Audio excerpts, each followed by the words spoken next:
Welcome to the Sideline podcast. I'm your host, Ray Kim. It's been a while, but we're back. I don't know what happened to us. We got kind of lazy and, we started, Alex got a girlfriend and he's Yeah. Academics come first, guys. That's what Mom always told me, all right? Yeah, that's true. Yeah, so exam season. Anyways, we're back. We're going to try to do this like every week. Hopefully you guys, a lot of people listen. So joining me on the line today is Khalil from Vancouver, Coquitlam. Hey guys, back from 604. How do you say that? How do you say that? Coquitlam? Yeah, Coquitlam. Oh, okay. Alex Russell joining me on the line. How are you doing today, you fine gentlemen? Good. This is great feedback. Thank you. First of all, I want to pay respect to your beloved Hamilton Ticats. Obviously, they had a tough loss in the Grey Cup. In the CFL, the league where 13 people care about. That is false. Fine right now. That is. So, what do you want to say about that game, Alex? So it's like 1.5 people per team. 1.5, 1.6, 1.4. It is still a very, very emotional. It's something I get very emotional, but I can't really talk about it. For those of you who didn't see the game, the Tigers were down by 4 with a minute left, and they return a punt return for a touchdown, only to have it called back on an illegal block, and they end up losing. So it's really, I think, the toughest way to go down. So a few tears were shed that night, and if we keep talking about it now, I think a few more tears may be shed. So let's just change the subject, because I'm going to need about another 6 months to forget about this. I mean, they really deserved the championship. They were a 500 team, and they did win one playoff game, so... I'm not even going to respond. I'm not going to respond to that absurd comment, so let's just continue. All right, on that note, we're going to talk about some NFL today. So the news came out that Johnny Manziel is going to start over Brian Hoyer against the Bengals this week, and I just wanted to hear you guys' thoughts. So was this a fair move, to Brian Hoyer? What do you think, Khalil? Well, Brian Hoyer's leash was always short, and I don't think anybody predicted him to do this well through the first 3 quarters of the season.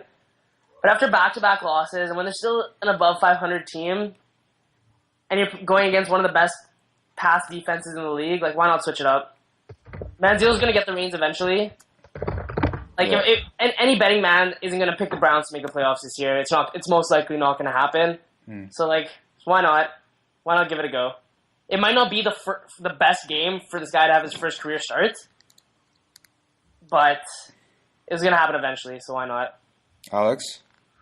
Personally, I hate it. I think part of it is there's been this talk about it now for 2 or 3 weeks. I think Mike Patine, I believe that's how you pronounce his last name, the head coach of the Browns, he just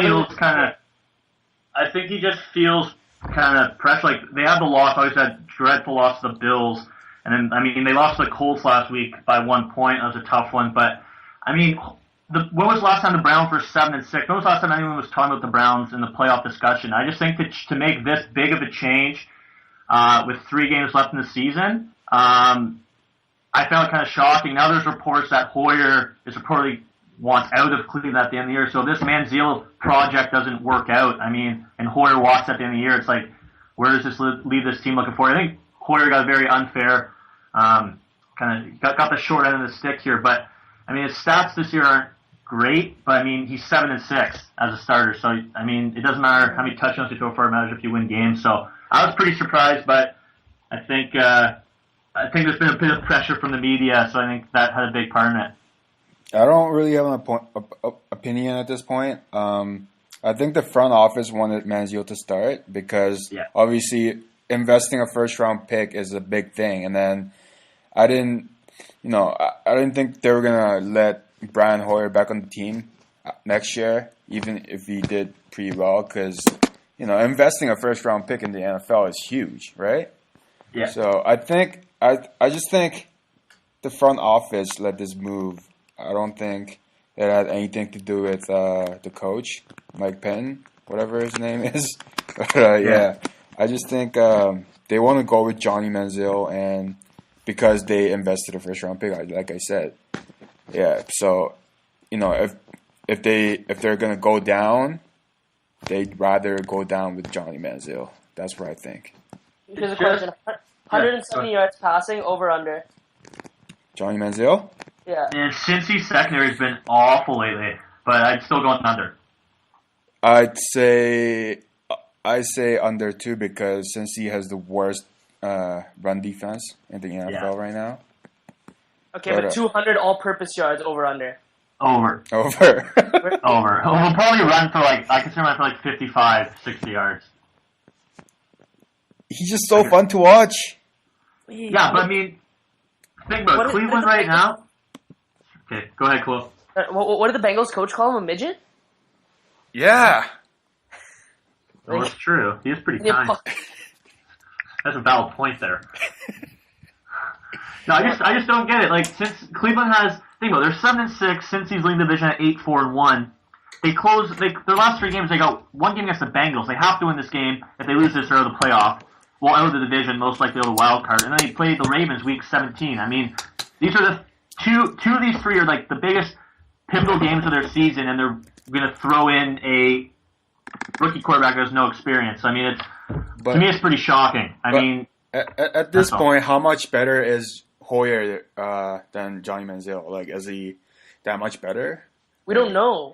Yeah, we don't know exactly. But when was last time the Browns were 7-6? 1962. I mean, this is a big deal in Cleveland. I just don't think you make this big of a change. I don't know. I feel like the players would rather play for Hoyer than Manziel. Manziel seems like a bit of a dick to have on the sidelines.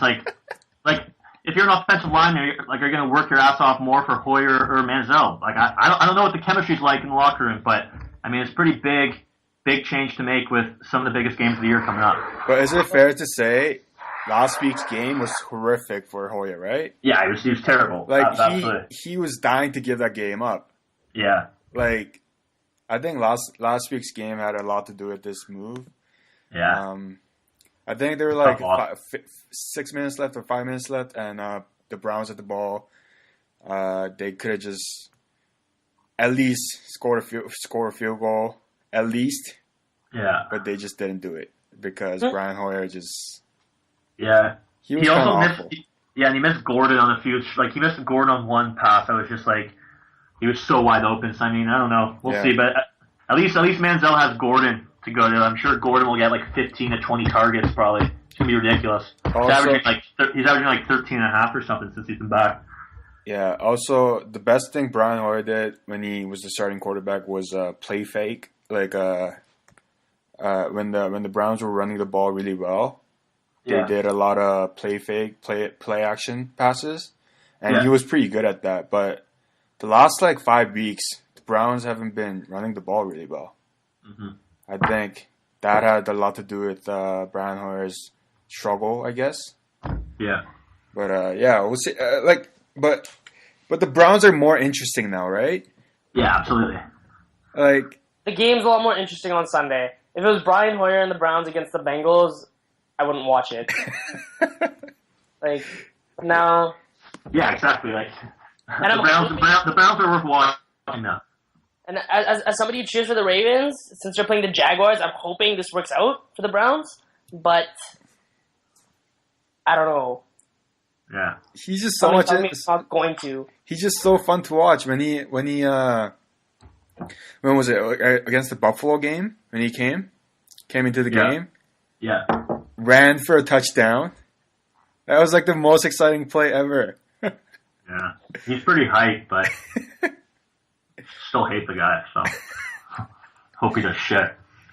So you still think of the 3 quarterbacks, I guess, or the 4 quarterbacks in this league? I mean, in this rookie draft, right? Yeah. You think Blake Bortles is the best? Alex? Bortles will never have a chance if he stays on Jacksonville. He's